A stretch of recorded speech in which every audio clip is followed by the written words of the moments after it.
Good day everyone, I'm Dominic ESPIRITU, a Bachelor of Physical Education student at URDANETA City University. And now, as a part of our major subject, which is sports psychology, we're going to talk about planning and leading sports activities. Planning and leading sports activities.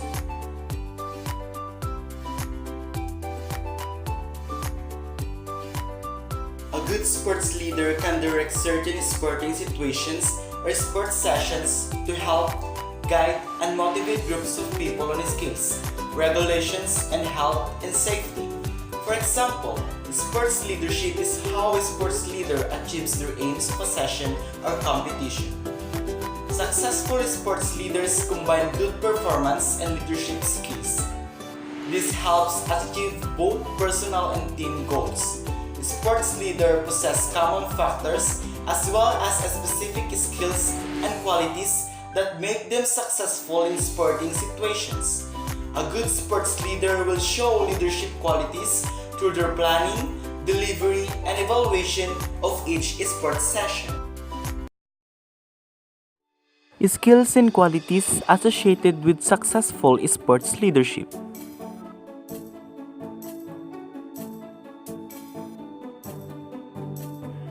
First skills of a leader is communication. Leaders need to be able to communicate in a variety of ways.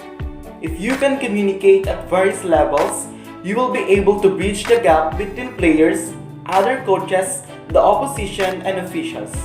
You can communicate by using verbal language, using non-verbal language such as facial expressions, bodily gestures, and also by listening. Communication skills are essential for any leader to have, develop, and use. A sports leader must have a clear voice and a command over the language that dominates the performance in the sport being delivered. Many people are chosen to be a captain or a coach in their sport due to their experiences as a player at a very high level. However, although they may have an excellent understanding of the sport, if they cannot communicate effectively, they will not be able to pass this knowledge on.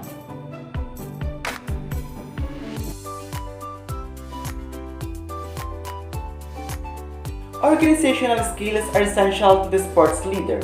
As a sports leader or member of a coaching team, it will be your responsibility to organize.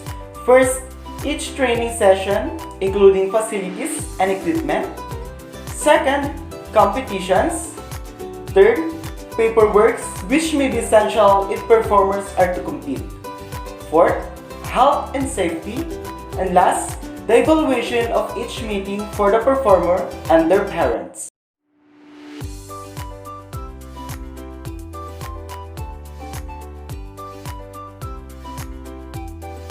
Next skills of a leader is knowledge. A good sports leader should have detailed knowledge of the sport that they are involved in.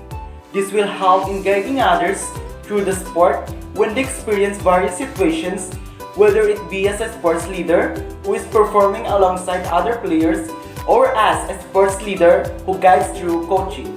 It is essential that you master the tactical and technical aspects of the sport being delivered. These include a good understanding of its laws and rules, sport-specific knowledge, knowledge of basic fitness training and health and safety issues, knowledge of current first aid techniques, and if possible, an up-to-date qualification. Basic knowledge of the care and prevention of sports injuries. As more coaching experience is gained, a personal knowledge bank is created. This will help in making decisions. Playing experience is also important. It will give you as a sports leader a vision for the game or a sport that cannot be taught in a classroom environment. As a performer, you have an understanding of what it is like to be a player and what it is like to be a coach. In other words, you will be able to put yourself into another performer's shoes.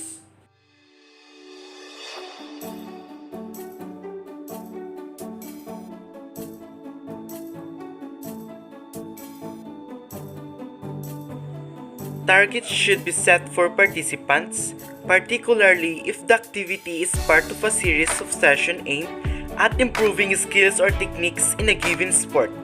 For example, if a coach is leading an individual through a series of training sessions, they may wish to set their athlete the target of recording a personal best performance by the end of the season, or of gaining selection for a particular event or squad. Coaches and leaders can also set themselves targets. For example, they may want to improve their leadership skills, try different teaching styles, or work on using different communication skills. Targets should be smart.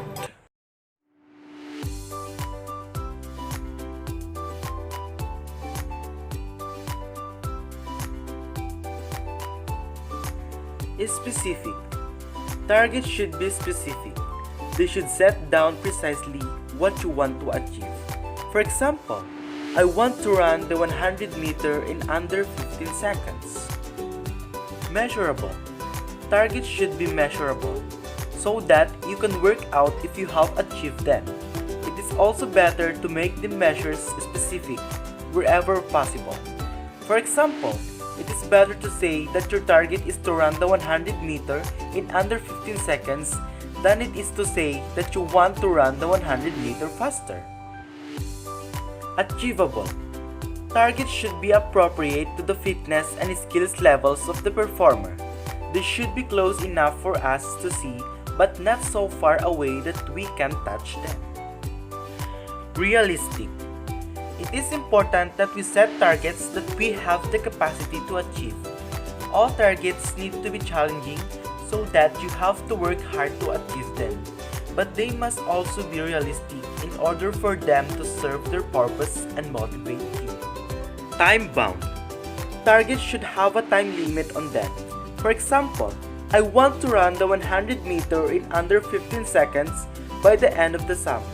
If your long-term goals rely on your achieving your short-term goals, then you need to set time limits on your short-term goals in order to ensure you reach your long-term goals. Humor.